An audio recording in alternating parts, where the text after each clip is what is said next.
जमीन के किसी बिंदु से जो एक मीनार के आधार से 30 मीटर की दूरी पर स्थित है से मीनार के शिखर का उन्नयन कोण 30 डिग्री हो, तो मीनार की ऊंचाई ज्ञात करें।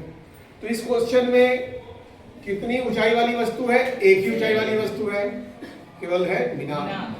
और इस मीनार से के बाद क्या दिया हुआ है कि एक बिंदु से देखा जा रहा है, किसको? मीनार के शिखर को। तो जो भी इंफॉर्मेशन दिया है शब्दों में, उसको हम लोग चित्र में, डायग्राम में पहले ट्रांसलेट करेंगे। जो भी जानकारी है उसको डायग्राम में दिखाएंगे। तो जब भी आप हाइट एंड डिस्टेंस का, ऊंचाई और दूरी का मैथ बनाइएगा तो सबसे पहले आप जमीन बनाएं। उसके बाद देखिए कि कितना ऊंचाई वाली वस्तु है, एक ही ऊंचाई वाली वस्तु है, मीनार है यहाँ। तो आपने मीनार बना दिया, नाम नहीं दिया, खुद से नाम ले लीजिए AB। और इस मीनार की ऊंचाई है जो मैंने कल ही बताया था, जितना तक ऊंचाई होता है सब लंब होता है। तो मीनार खड़ा करेंगे तो लंबवत खड़ा करेंगे, ये परपेंडिकुलर लंब हो गया मीनार।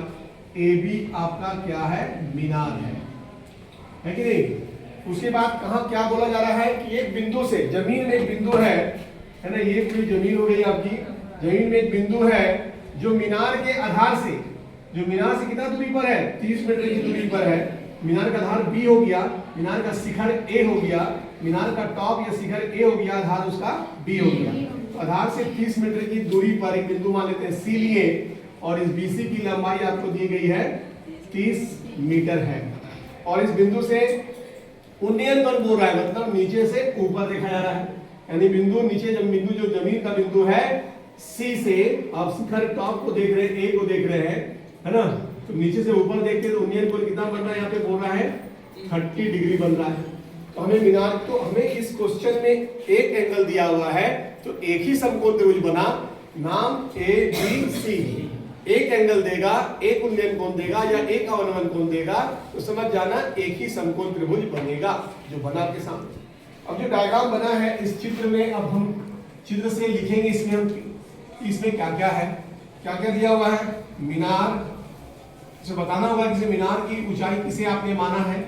तो मीनार की ऊंचाई यहाँ क्या है बच्चा? AB है। नहीं दिया गया कुछ तो AB की जगह मैंने क्या किया? AB रखा। उसके बाद मीनार से बिंदु की दूरी दिया हुआ है ना? बिंदु जो हम C माने हैं, और C की दूरी आपको दिया हुआ है ना? तो यानी कि BC का मान कितना दिया है? 30 मीटर दिया है कि नहीं? क्लियर है कहानी? तो भैया ऊंचाई तो हो गया लंब। ऊंचाई क्या होती है? लंब। ये मेरा परपेंडिकुलर है।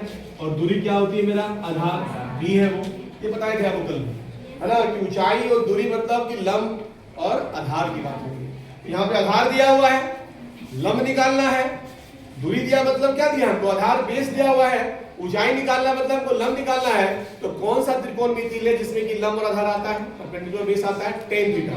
तो त्रिभुज ABC में हम कहाँ जाएंगे? त्रिभुज ABC में, ABC से हम क्या लेंगे? हम क्या लेंगे? tan थीटा लेंगे। tan थीटा का मान कितना दिया है? tan 30 degree. तो tan 30 लिखेंगे। tan 30 हो, tan 45 हो, tan 60 हो से मतलब नहीं है। tan का फॉर्मूला क्या होता है? P/B।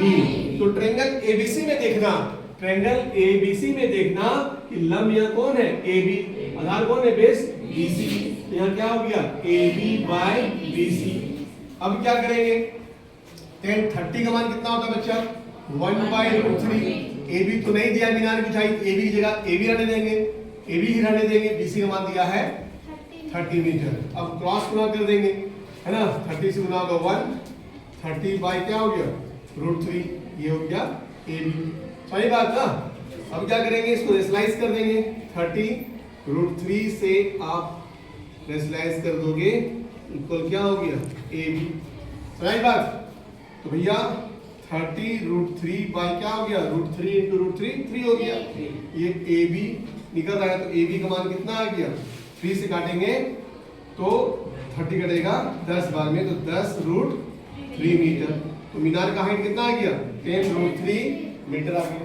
√3 का मान आपको दिया हुआ है, यहाँ रख देंगे हम।